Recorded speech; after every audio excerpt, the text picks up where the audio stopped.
dele e disse: Eis o Cordeiro de Deus, que tira o pecado do mundo. Dele é que eu disse: depois de mim vem um homem que passou à minha frente, porque existia antes de mim. Também eu não o conhecia. Mas se eu vim batizar com água, foi para que ele fosse manifestado a Israel. E João deu testemunho, dizendo: eu vi o Espírito descer como uma bomba do céu e permanecer sobre ele. Também eu não o conhecia, mas aquele que me enviou a batizar com água me disse: aquele sobre quem vires o Espírito descer e permanecer, este é que batiza com o Espírito Santo. E eu vi e dou testemunho: este é o Filho de Deus. Palavra da salvação. Glória ao Senhor.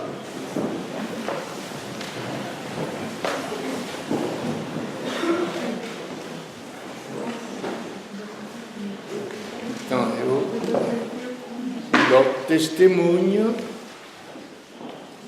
este é o Filho de Deus. Aqui é o anúncio total daquilo que se chama Evangelho. Evangelho é uma boa nova. O que é uma boa nova? Alguém está doente, saiu do hospital.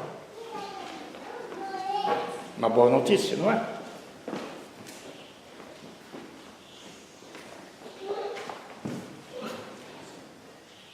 Alguém, outro acidente, outras coisas, superou. Boas notícias. Então, quando nós falamos Evangelho, nós temos que entender bem o que é este Evangelho. É uma mudança total do mal para o bem, da morte para a vida, do pecado para a graça. Uma boa nova, uma boa notícia. E a boa notícia está onde? Em Cristo Jesus. Insisto mais uma vez. O mundo inteiro busca, e é justo que seja assim, a redenção sob todas as formas. Pode ser a forma da ciência, não se continua trabalhando, apesar disso, feito escravo com as máquinas. Então, a ciência tenta de amenizar o cansaço físico. A cultura, o conhecimento, o crescimento dentro da pessoa humana através do conhecimento. Agora o grande problema é alfabetizar todo mundo. 100% deve ser alfabetizado. Aí por as doenças, a medicina. A vida média aumenta. 70, 80, 90 anos, quando era média de 40 anos. A medicina fez grandes progressos. Então veja que o mundo inteiro busca estas melhorias da vida. Agora, me digam vocês uma coisa. Existe algum hospital até que estão tentando congelar os corpos para que daqui a 200 anos possa reviver? É tentativa. Mas existe algum hospital onde alguém entra morto e sai vivo? Gente, são coisas práticas, não são coisas fantásticas, não. Como é real que existe um hospital onde você entra, toma antibiótico, etc., pode sarar, faz uma cirurgia, pode sarar. Aqui estamos falando entre a morte e a vida, real. Não existe. Então a boa nova, qual foi? Aquele homem, foi a primeira pregação.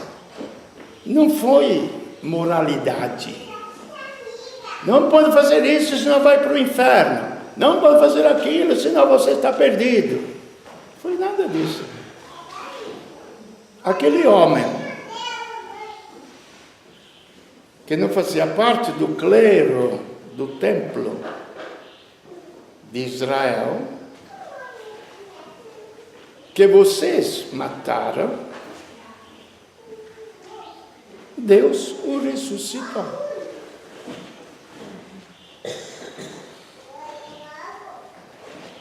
Então, sobre aquele homem, então, uma pessoa real, por isso que a nossa fé não pode ser uma fantasia.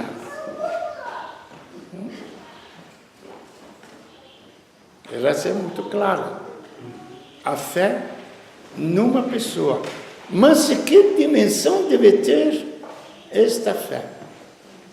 Uma dimensão simplesmente que aquela pessoa possa me livrar de todos os males acidentais da vida que ele já fez no decurso da sua existência sobre a terra.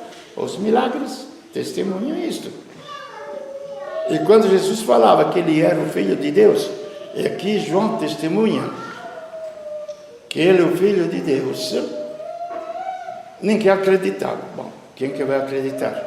Só por ser Lelé da Cuca. Tem tantos loucos nos hospícios que falam que é Júlio César,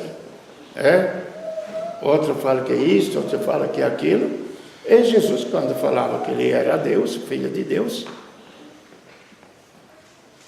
mas se vocês conseguirem ler o Evangelho muito praticamente, mas este aqui não é o filho do carpinteiro, ele não é filho de José. Nós conhecemos os seus parentes, nós conhecemos a sua família. Como é que ele? Aí, quando Jesus ouvia isso aqui, tá bom. Exteriormente, vocês não podem acreditar que eu sou filho de Deus. Eu sou visivelmente um simples homem. Se não acreditam na minha palavra, acredita pelo menos pelas obras que eu faço. E os milagres eram exatamente um sinal do poder que estava dentro dele. E até as 2 ou 3 vezes que está no Evangelho, quando ele perdoa os pecados, se vocês lembram o paralítico, que foi descido lá pelo telhado, sei lá como fizeram, dentro da sala que estava apinhada de gente, paralítico, meu filho, são perdoados os pecados. Espera aí, um paralítico. Quem é ele que perdoa os pecados? Só Deus pode perdoar os pecados. Está certo, só Deus. Mas, para falar, é mais fácil falar da boca para fora. Teus pecados são perdoados, ninguém vê nada, ninguém sente nada, não é? Ou falar, levanta-te e anda, eu te digo, levanta-te e anda, para você saiba que eu tenho o poder também de perdoar os pecados. Então é uma coisa muito clara, muito real. Mas junto a isto, porque o que é o pecado? O que é o pecado? Vocês já se perguntaram o que é o pecado? Não. São proibições? São os 10 mandamentos? Não. São regras? Não. É uma moralidade comum que todo mundo... Não. Pecado é coisa feia. É coisa feia. É como uma doença que você não descobre, mas ele está te consumindo.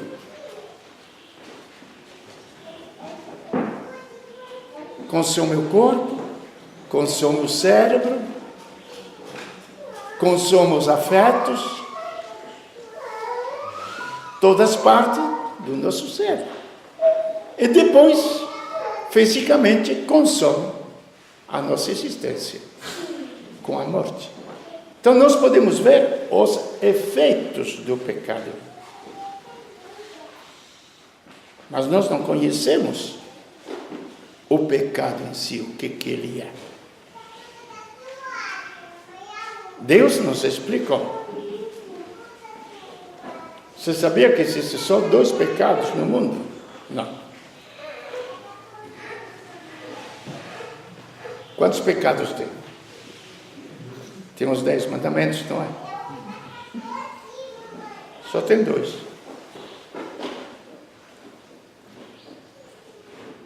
Deixaram a mim, é Deus que fala. Deixaram a mim fonte de água viva e cavocaram para si cisternas ocas, vazias, esburacadas, que não retêm as águas. O que quer dizer com isso? O ser humano deixou a Deus, fonte da própria existência, que é a árvore da vida. Nós encontramos a árvore da vida no paraíso terrestre. Toda a Bíblia, pelo menos na minha visão simples, ignorante, mas que me basta, é muito simples. Aí depois você crê, não crê, o problema é seu, é meu, é particular de cada um. Então, primeiro, no simbolismo da árvore da vida, no paraíso, você pode apanhar as frutas todinhas que tem aqui no paraíso. Tudo é teu. Só uma coisa, não apanhe o fruto da árvore da vida. Porque o dia em que você apanhar aquela fruta, você vai morrer. Quem que sustenta a fruta, faz crescer a fruta, amadurece a fruta? É a árvore. Você separou a fruta do pé, apodrece. A árvore da vida é Deus. Os homens quiseram apanhar a própria vida de Deus. Nós somos o fruto de Deus. É como se uma criança no ventre materno fala, aqui está muito chato. Se eu pudesse raciocinar, eu quero sair, aqui é uma prisão. E ela pega e consegue arrancar o cordão umbilical e sai fora. Gente, aqui se trata de vida. De vida.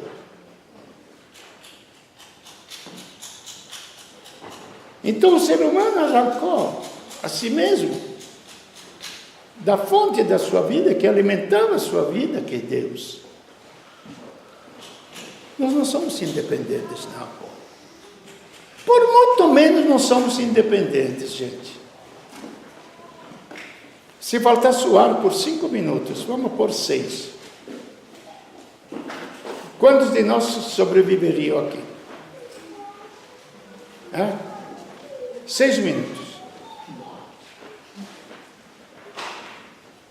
Dependemos do ar? Dependemos. Do oxigênio? Dependemos. Nós somos seres independentes. E a nossa mente, se ela não está ligada à verdade, inventa um monte de besteiras. E o nosso coração, se não está ligado ao amor que Deus, inventa um monte de besteiras. E o corpo físico também vai para o beleléu. É uma realidade muito clara. Repito, pode crer ou não crer, o problema é seu.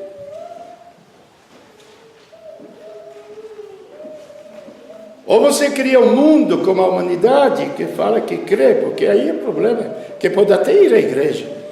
É como um aluno que vai à escola, mas não estuda.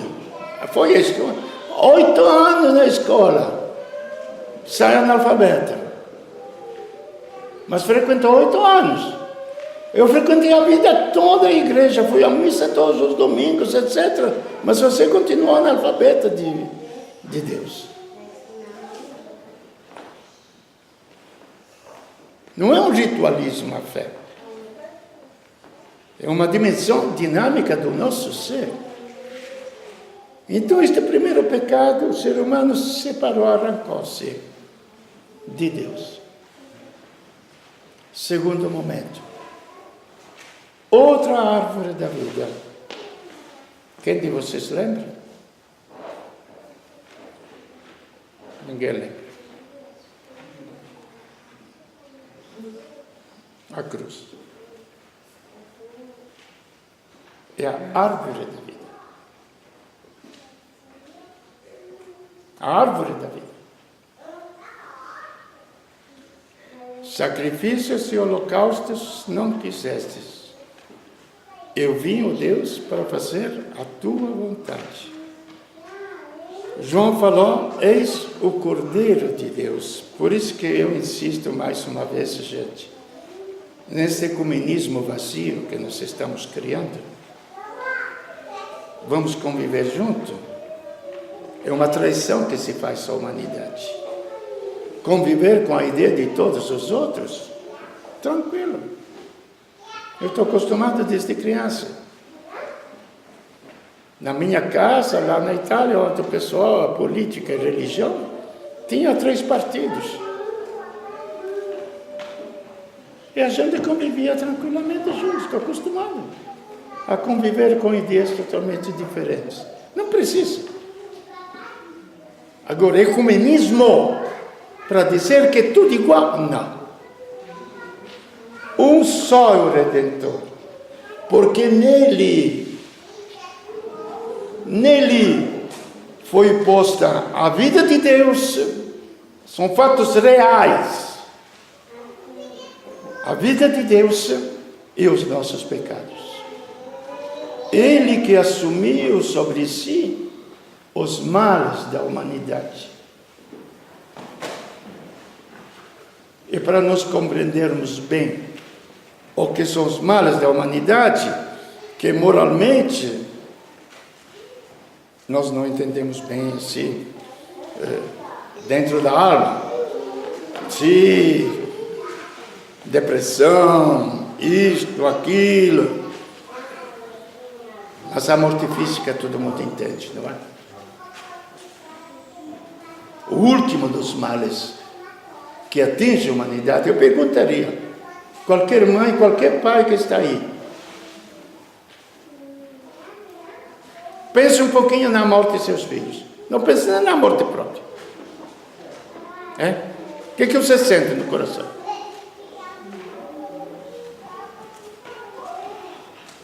O que você sente no coração? E se alguém pode doar a seus filhos uma vida que seja eterna, você não corre desse médico.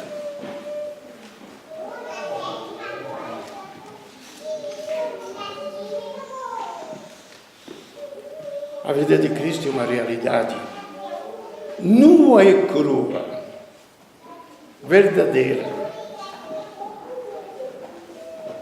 Não é uma filosofia religiosa, não é uma discussão religiosa. Onde existe a morte, ele traz a vida. Onde existe o ódio, ele traz a união. É uma realidade. Então ele assumiu holocaustos e sacrifícios que os antigos faziam. Estou pensando aqui neste momento, quantas promessas para obter uma graça que a gente faz, não é? Ir a pé até Aparecida, aí por diante. Não existe isso, não? para ter alguma graça. Não existe. É minha invenção.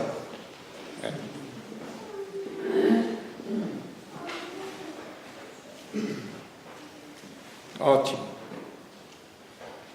Por muito menos, nós fazemos sacrifícios humanos estrondosos por uma cura física, que além do mais é passageira, por uma vida eterna, uma ressurreição total do nosso ser, que possa resplandecer em toda a sua beleza. Vou ser sincero, acho que nós não entendemos nada da vida. Nós nos encantamos tanto com as coisas da vida que não entendemos o que é a própria vida. Nós não entendemos. E aí, ele assumiu sobre si as nossas dores. Em muitos lugares nós encontramos isto porque ele tinha que pagar um preço a Deus. Pô!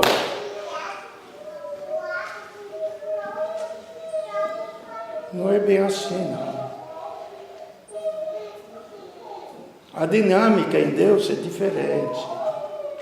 Esta aqui é a nossa dinâmica humana.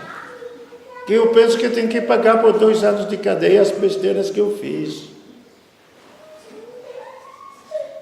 A dinâmica de Deus é outra. E a capacidade infinita que Ele tem, porque Ele é amor, de assumir em si os nossos males. Eis porque os holocaustos não redimiam. Somente um Deus feito homem poderia assumir dentro de si e sobre de si os nossos males da humanidade toda e de todos os tempos, porque Ele é o tempo, Cristo é o tempo.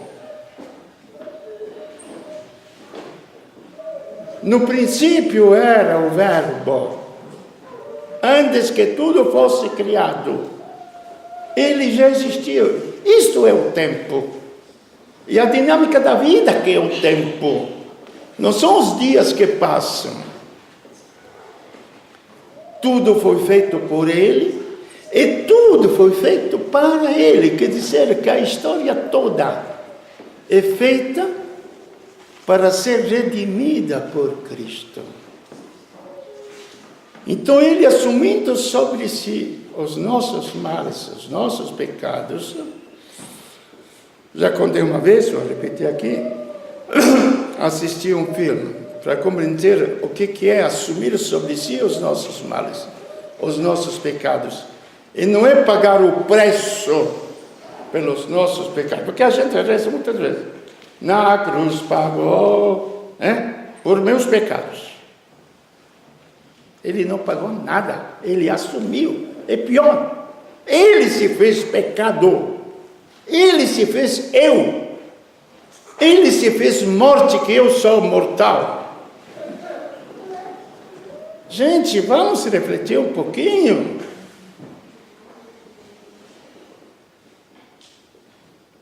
Então eu estava assistindo este filme lá na Etiópia, quando chegou o comunismo. Pegava os adolescentes, é real, não é fictícia, apareceu no filme, mas é real.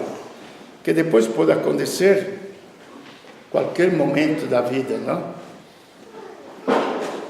E um adolescente foi pego finalmente, 17, 18 anos, e batiam nele. A mãe,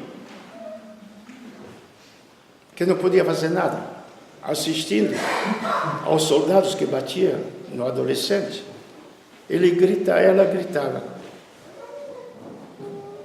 me dê as suas dores. Entender o que quer dizer isso? Me dê as suas dores. Porque mãe? Quantos pais, quantas mães ao lado de uma cama, de um filho que está sofrendo, gostaria de estar no lugar dele?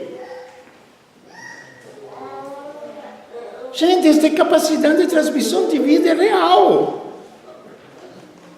Em Deus é real, para nós compreendermos como Deus é real. Mas é real em Cristo.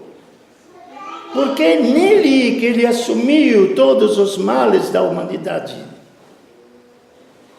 Holocaustos não quisesses. Me deste um corpo. Eis-me aqui, ó Deus, para que me se cumpra a tua vontade. Qual era a vontade de Deus? Qual é a vontade de um cirurgião? Machucar a pessoa? Não.